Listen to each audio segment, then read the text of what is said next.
warahmatullahi wabarakatuh. Alhamdulillahirabbil alamin. Wa bihi nasta'inu ala umuri dunya waddin wa ala alihi washabihi ajmain. Hadirin yang berbahagia, pada kesempatan ini izinkan saya memperkenalkan diri. Nama saya Siti Hawa Awin Rasid, sebagai Ketua Dharma Wanita Persatuan Unit Kecamatan Menui Kepulauan. Kecamatan Menui Kepulauan ini memiliki 23 desa dan 1 kelurahan, yang terbagi 11 desa berada di daratan Menui dan 13 desa berada di wilayah kepulauan dengan luas wilayah 249,56 km bujur sangkar dan jumlah penduduk 11.427 jiwa. Dengan mata pencaharian selain PNS dan buruh, sebagian besar bekerja sebagai petani dan nelayan.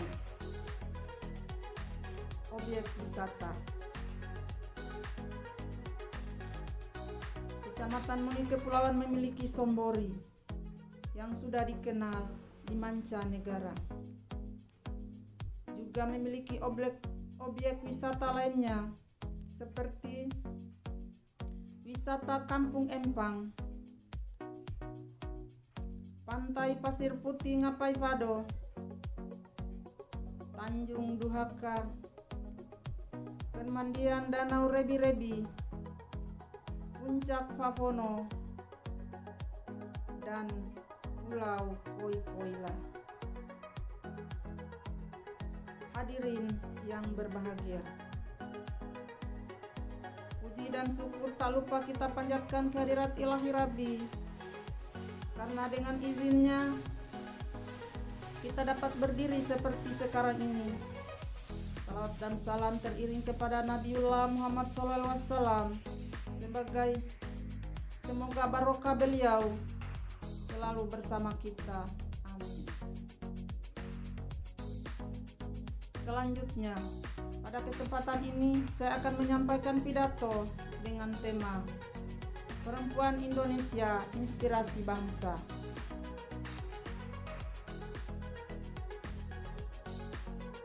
Topik ini saya pilih karena pada beberapa kondisi budaya dan beberapa masyarakat ada sebuah kecenderungan yang menganggap bahwa perempuan tak perlu menempuh pendidikan tinggi, baik itu yang berkaitan dengan pendidikan formal maupun non-formal.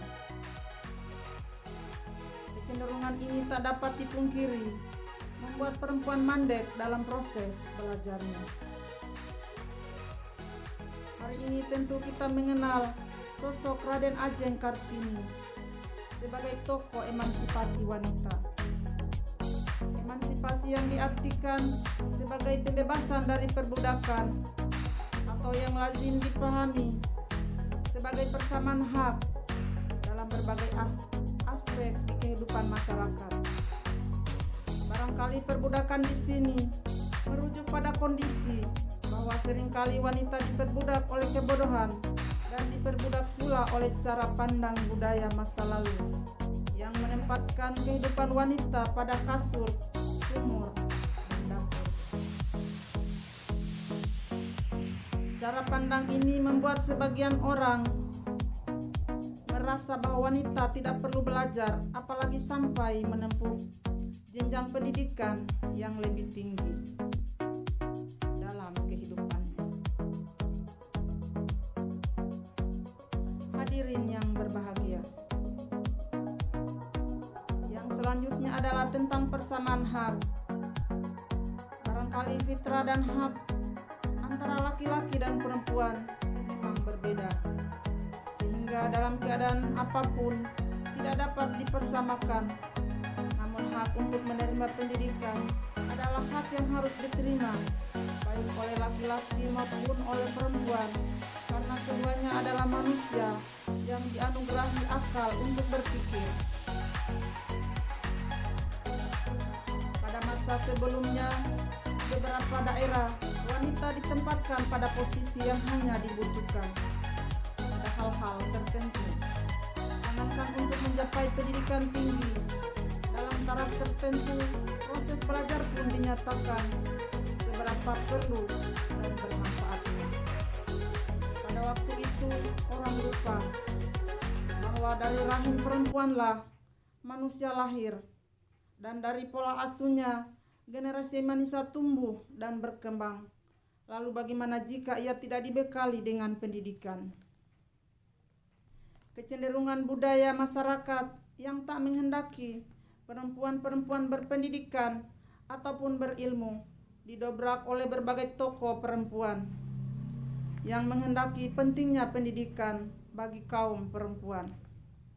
Singkatnya, perempuan tidak pernah hidup dengan hanya mengandalkan kecantikan, tapi pendidikan sangatlah diperlukan untuk membuat perempuan dapat bertahan di kehidupan yang keras ini. Perempuan tidak pernah bisa hidup hanya dengan mengandalkan kecantikannya. Seharusnya wanita masa kini bersyukur dan berterima kasih pada tokoh perempuan masa lalu yang telah membukakan pintu pendidikan bagi kaum perempuan yang dampaknya bahkan sampai sekarang dirasakan saat ini. Hadirin yang berbahagia, di tengah hiruk pikuk dan dinamika kemajuan zaman yang kian pesat saat ini, kesetaraan gender dan persamaan hak antara perempuan dan laki-laki bukan lagi menjadi sebuah isu utama di masyarakat. Bicara tentang eksistensi perempuan bukan lagi sebuah hal yang tabu, bahkan sudah menjadi rahasia umum.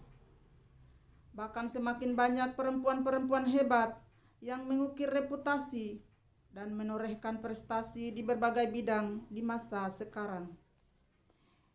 Eksistensi kaum perempuan semakin kuat dan menonjol. Berbagai sektor kehidupan, banyak perempuan-perempuan hebat di negeri ini yang telah membuktikan diri melalui berbagai pencapaian prestasi. Mampu menginspirasi orang lain, terlepas apapun gendernya. Siapa yang belum pernah mendengar nama Sri Mulyani?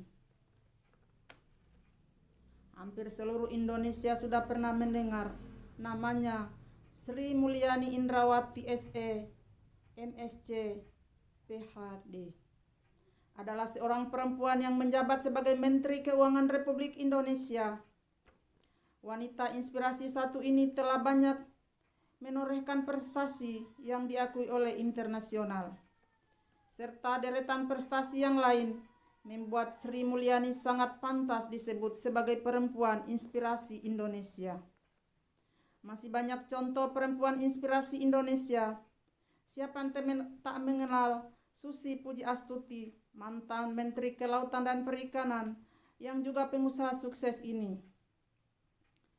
Perempuan kelahiran Pangandaran ini adalah pemilik dan presidir PT ASI Pujiastuti Aviation atau maskapai penerbangan Susi Air, dan juga ekspos hasil-hasil perikanan. Tak berlebihan jika putri dari pasangan Haji Ahmad Karlan dan Haja Sulasmina ini disebut sebagai perempuan inspirasi Indonesia. Karena Susi Pujiastuti telah banyak memperoleh penghargaan. Wanita inspirasi selanjutnya, Puan Maharani, adalah salah satu politikus perempuan yang berdedikasi untuk kemajuan Indonesia. Di bidang politik yang telah banyak didominasi oleh laki-laki, Puan Maharani menjadi salah satu inspirasi tokoh perempuan yang berprestasi. Prestasi yang ia bangun mengantarnya menjadi perempuan pertama dan satu-satunya menjabat sebagai Ketua Dewan Perwakilan Rakyat. Hadirin yang berbahagia, nama-nama yang saya sebutkan adalah sedikit contoh dari banyak perempuan hebat di negeri ini yang menjadi inspirasi bagi kita. Semoga dengan kisah perempuan-perempuan hebat tersebut menjadi tolak ukur bagi kita untuk menjadi perempuan-perempuan yang menginspirasi orang lain. Demikian pidato yang saya sampaikan, kurang dan lebihnya mohon dimaafkan. Wabillahi taufiq wal hidayah. Wassalamualaikum warahmatullahi wabarakatuh.